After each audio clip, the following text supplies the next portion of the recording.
ಸಿಹಿ, ಇವತ್ತು ನಾವ್ ಎಲ್ಲ ಹೋಗ್ತಿದೀವಿ ಹೇಳು? ದೇವಸ್ಥಾನಕ್ಕೆ ಹೋಗ್ತಾ ಇದೀವಿ. ನಿನ್ನ ಹೆಸರಲ್ಲಿ ಪೂಜೆ ಮಾಡಿಸಿ ಪ್ರಸಾದ ವಿತರಣೆ ಮಾಡ್ತೀವಿ. ಬಾ ಬಾ ಬಾ ಬಾ, ಬೇಗ ಹೋಗೋಣ. ರಾಮ್, ಎಷ್ಟು ಖುಷಿ ನೋಡಿ ಇವಳಿಗೆ ದೇವಸ್ಥಾನಕ್ಕೆ ಹೋಗಕ್ಕೆ.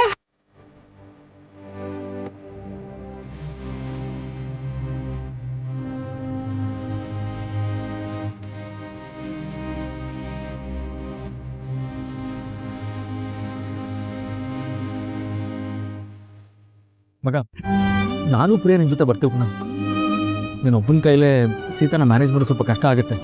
ಐ ಮೀನ್, ನೀನು ಅಸ್ಥಿ ವಿಸರ್ಜನೆ ಮಾಡಬೇಕಾದ್ರೆ ನಾನು ಪ್ರಿಯ ಸೀತನ ಜೊತೆ ಇರ್ಬೋದಲ್ಲ? ನೀನು ಪ್ರಿಯಾನ ಕರ್ಕೊಂಡು ಹಾಸ್ಪಿಟ್ಲ್ಗೆ ಹೋಗ್ಬೇಕಾಗಿತ್ತಲ್ವಾ? ಅಪಾಯಿಂಟ್ಮೆಂಟ್ ಇದೆ ಅಂತ ಹೇಳ್ದೆ. ಇಟ್ಸ್ ಓಕೆ ರಾಮ್, ಅದನ್ನ ನಾವು ನಾಳೆ ನೋಡ್ಕೋತೀವಿ. Will come with you. ಪರವಾಗಿಲ್ಲ ಪ್ರಿಯಾ.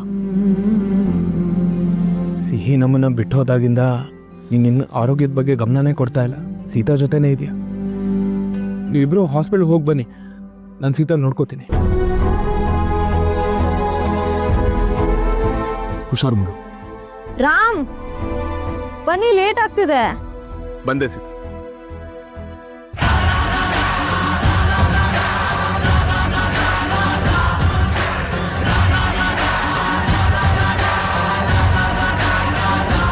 ಅಪ್ಪು,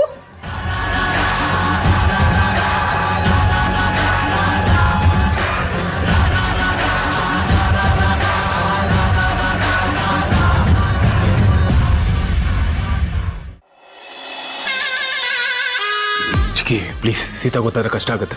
ಅಲ್ಲ ಅಪ್ಪು,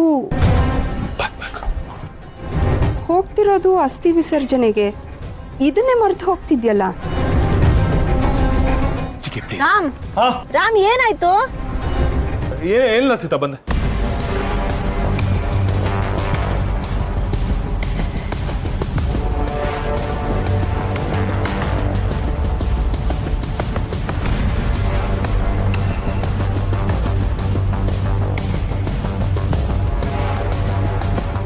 ಹುಷಾರಾಗಿ ಹೋಗ್ಬಾ.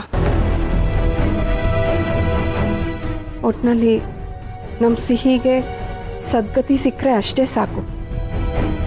ಇವರೇ ಸಿಹಿಗೆ ಗತಿ ಕಾಣಿಸ್ಬೇಕು ಅಂತ ಆಕ್ಸಿಡೆಂಟ್ ಮಾಡಿಸಿದಾರ ಅಂತ ನನಗೆ ಡೌಟ್. ಹೀಗೆ ನೋಡಿದ್ರೆ ದೊಡ್ಡದಾಗಿ ಸದ್ಗತಿ ಸಿಕ್ಲಿ ಅಂತ ಹೇಳ್ತಾ ಇದ್ದಾರೆ. ಬರೀ ಡ್ರಾಮಾ.